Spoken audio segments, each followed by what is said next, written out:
Hey everybody, it's Dan Dannemuller for Crappie Dan magazine. This month we're talking about live wells, and Garrett and I are out on the water pre-fishing for the national championship.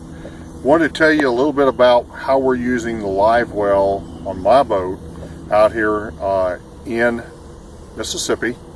And today I want to talk about some of the capabilities in the live well that you want to make sure, whether you have it affixed in your boat or whether you have it in a cooler that's on your boat. Some of the things that you need to have in the boat to make sure you keep the fish alive, and if you need to, also to keep them cold. One of the things today we want to talk about is being able to aerate and keep oxygen in your live well. And one of those ways is to have aeration pumps or a pump put into your live well. This particular live well has two of them, and I can turn those on based upon a switch. And with that switch, as you can see, we can aerate the water using water either coming from outside of the boat or just recirculating the water inside the boat. By doing this, it's creating bubbles, it's creating turbulence in the water, which allows oxygen to get into that water instead of just being trapped inside of it. Another way is the Oxygenator that allows and generates oxygen bubbles into the live well without the disturbance of a jet being shot down on the fish, which sometimes can take the slime off the fish and actually hurt the fish. So another way that does on this boat, and you can put it on your boat, is to install an oxygenator which generates oxygen bubbles just like you would do in a minnow bucket or in something else in your aquarium in your house.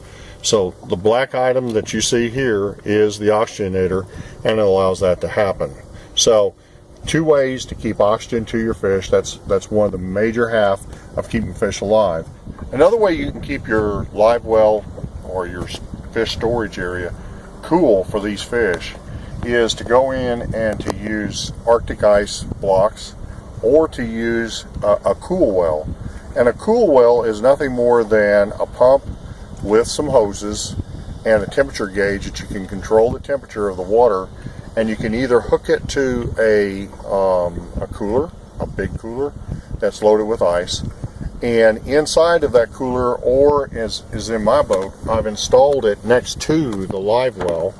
And what I've done is put the coil that the water will flow through into this particular storage unit. And as you can see the water hose coming in and the water hose coming out. And this allows you then to have the water come through, and you load this with ice. This particular one takes 60 pounds of ice. During the day, that coil will run through this, and the cold water and ice in here from the ice melting will keep this cool well and your live well as cool as it can be, whatever temperature that you set it on.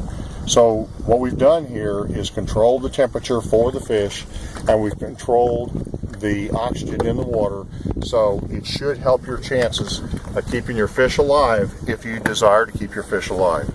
So now today I've given you two aspects of a live well, why it's important to install certain aspects of that live well apparatus, either in a cooler or wherever the live wells are in your boat.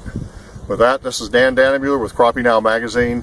Go catch some fish and have fun, and let me know how you do.